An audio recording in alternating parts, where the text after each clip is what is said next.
The 12th of March, 1938. German troops cross the border with Austria and invade the country without firing a single shot. They are not met with armed resistance, but with cheers and flowers. While thousands of Austrians turn out to greet Adolf Hitler as he travels first to Linz and then on to Vienna, terrified Jews, leftists, and other opponents of the Nazi regime race towards the country's borders, hoping to reach them before they are closed, but most will become trapped in a rapidly Nazifying Austria. Several months later, the Nazis begin to operate the Mauthausen concentration camp near Linz, which is closely connected to forced labor performed by the inmates in the camp's granite quarries. The most feared quarry manager becomes Johannes Grimm. Johannes Grimm was born on the 5th of December, 1897, in Chemnitz, then part of the German Empire. He was only 16 years old when the First World War began on the 28th of July, 1914. He enlisted in the army on the 1st of April, 1916, and fought on the Western Front. By the time the First World War ended, on the 11th of November 1918, Grimm had held the rank of sergeant and received the Iron Cross Second Class. When he returned home from the front, he worked as a salesperson. In 1927, he got married and had one daughter. On the 30th of January, 1933, Adolf Hitler was appointed Chancellor of Germany by President Paul von Hindenburg.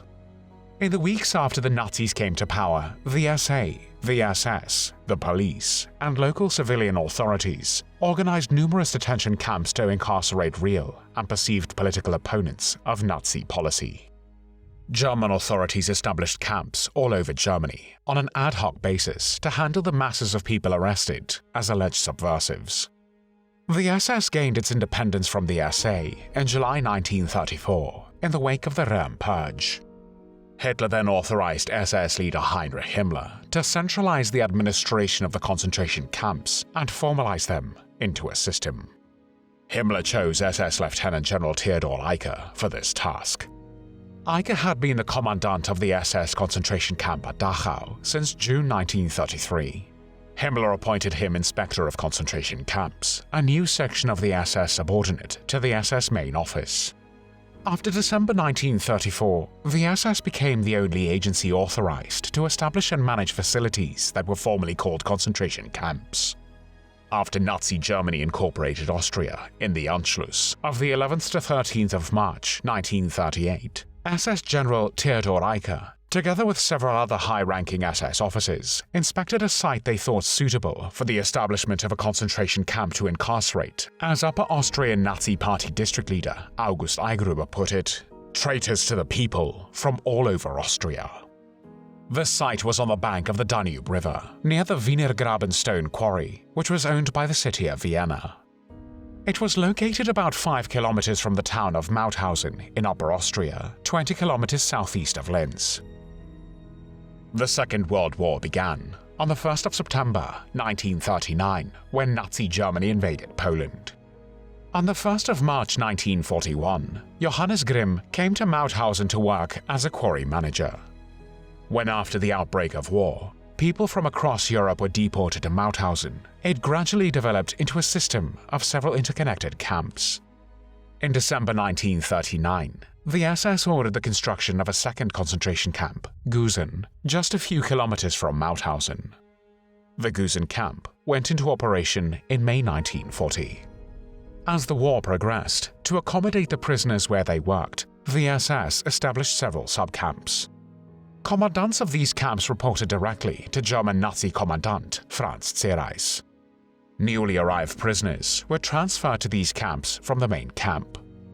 During this phase, Mauthausen and Gusen were the concentration camps with the harshest imprisonment conditions and the highest mortality.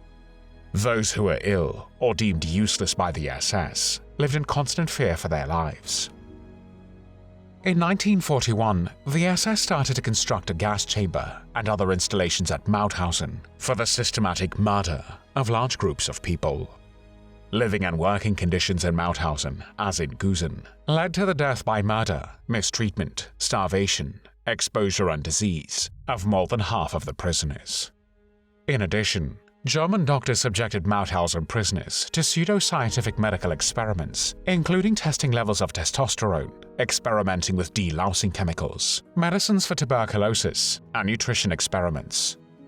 After his capture, Mauthausen Commandant Franz Zierreis recalled the inmates had been killed by gassing, hard labor, or through benzene injections, or how at an outside temperature of -12 degrees they made the inmates bathe in water, and then stand in the open, stark naked, until they died. Some inmates had to haul stones until they collapsed, then they were shot, and their record was annotated as trying to escape. Others were driven into the barbed wire fence, or were literally torn to pieces by the dog named Lord. At Mauthausen, Grimm worked as a quarry manager, initially as a civilian employee, but in October 1941 he joined the SS. The work in the quarries, often in unbearable heat or in temperatures as low as -30 degrees Celsius, led to exceptionally high mortality rates. The rock quarry in Mauthausen was at the base of the so-called Stairs of Death.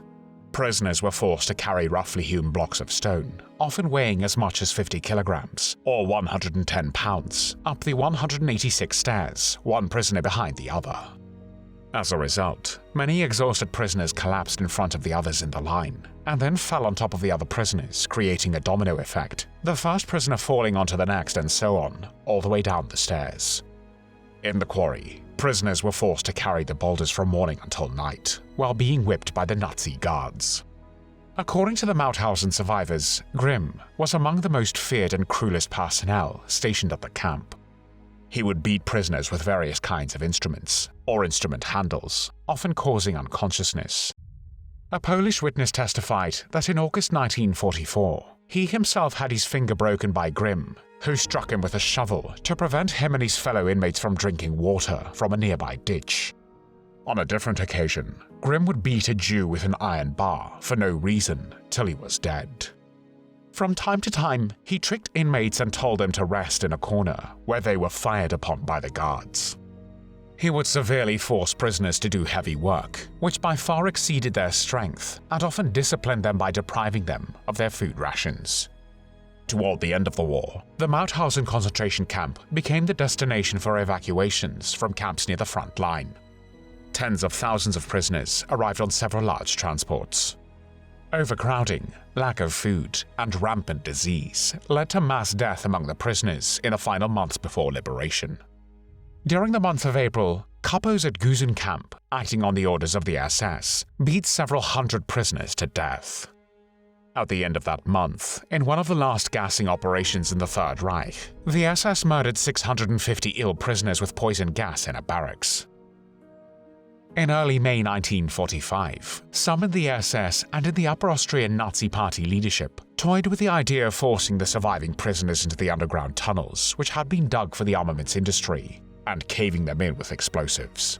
However, neither the SS nor the Nazi Party zealots carried out these plans. On the 5th of May 1945, the US Army reached Gusen and Mauthausen. By the time of its liberation, most of the guards in Mauthausen had fled, and around 30 of those who remained were killed by the prisoners. A similar number were also killed in Gusen. Those SS guards who were not killed were forced to break stones in the quarry, thus finding themselves under the direction of the prisoners, whom they had once mistreated. The former SS guards were also submitted to punitive physical exercises such as calisthenics or crawling on the ground. While survivors and American soldiers were watching, the former SS guards had to perform the same exercises to which they had been submitting the prisoners for years.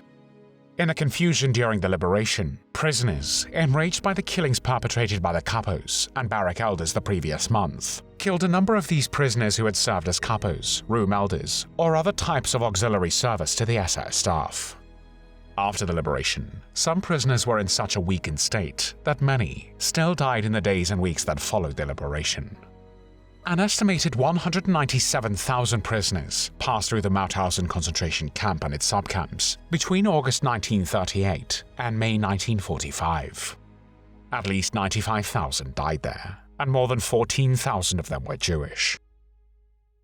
Justice finally caught up with Johannes Grimm, when he was arrested by the US troops following the camp liberation, and then tried at the Mauthausen-Gusen camp trials, which was heard by an American military government court at Dachau. The first trial of personnel from Mauthausen-Gusen began on the 29th of March, 1946. When standing before the trial, Grimm denied the accusations against him and claimed that whatever he had done at the Mauthausen concentration camp was because he had to follow the orders given to him by his superiors. He added that he had never deprived prisoners of their rations and even gave them food. He admitted that several times a year he struck prisoners, but always with a flat of his hand. He admitted that he had prohibited inmates from drinking water from the camp's ditch, but only because of the danger of typhoid fever. However, his lies did not help him escape justice. On the 13th of May, 1946, he was sentenced to death by hanging.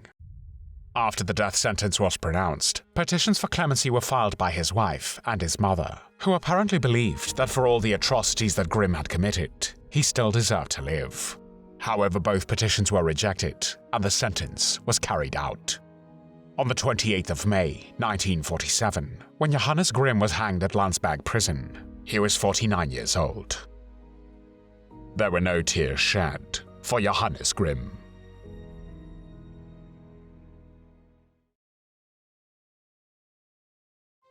Thanks for watching the World History channel. Be sure to like and subscribe, and click the bell notification icon so you don't miss our next episodes. We thank you, and we'll see you next time on the channel.